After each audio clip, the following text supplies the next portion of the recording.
Hey Sam, Michael. Today's video is going to be split up into 3 parts. Part 1. There's a Quitters Club change, which is that our collab videos are now going to be coming out on Sundays instead of Saturdays. Just because it's easier to edit and all that kind of stuff on Saturdays, whereas filming and editing and doing all that in one day produces lower quality stuff. Part 2. So in this section I'm going to be talking about why I think that Sam, you should reconsider who wins the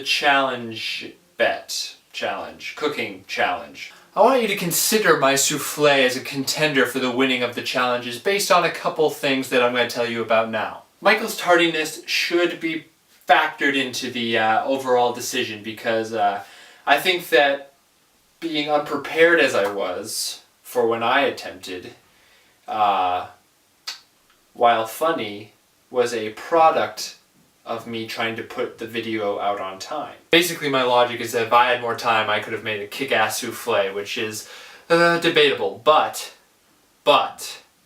I think that it should come into account that it was out on time. I also think difficulty should come into play because the souffle is the culinary Everest. To make a fluffy and puffy souffle out of homemade materials is very difficult, whereas, though I haven't seen the end of the video chain yet, the salmon on pastry, I think, salmon Napoleon, not quite Everest. I also think video length should come into consideration because I had to edit mine into one video, and so I just put all the bits that made me look foolish because I thought that not only was that entertaining, but it was also what I could do in one video. Whereas Michael has chopped his up into 4 videos, which is a choice, but it's also 4 videos and not 1. In conclusion, you decide. Because I just really want to win, and all of this has just been making my case. But right now it looks like Michael's gonna win because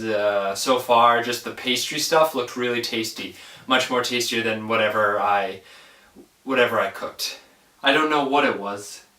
It kind of moved on its own. I think it ate my cat. So basically what I'm saying is jealousy is kind of triumphing friendship here, and I want you to reconsider who wins because I already have a feeling I know who is gonna win. Part 3. I kind of want to use this part to bring to a conclusion the ideology talk. I thought it was interesting, Michael, that you just thought it was a negative thing and not a positive thing as well. Because a lot of groups that you can join are very positive and have positive outcomes. I mean, it's just some of them aren't. Being in a group isn't bad. It's just exclusionary by nature.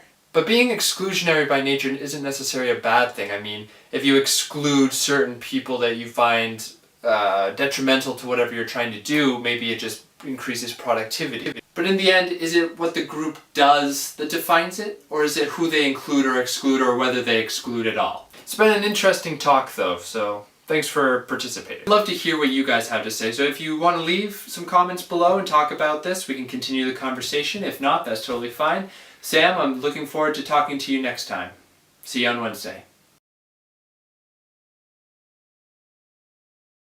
I'm in Maine again, no longer South Carolina. Maine is beautiful and not sweaty and hot like South Carolina, yeah!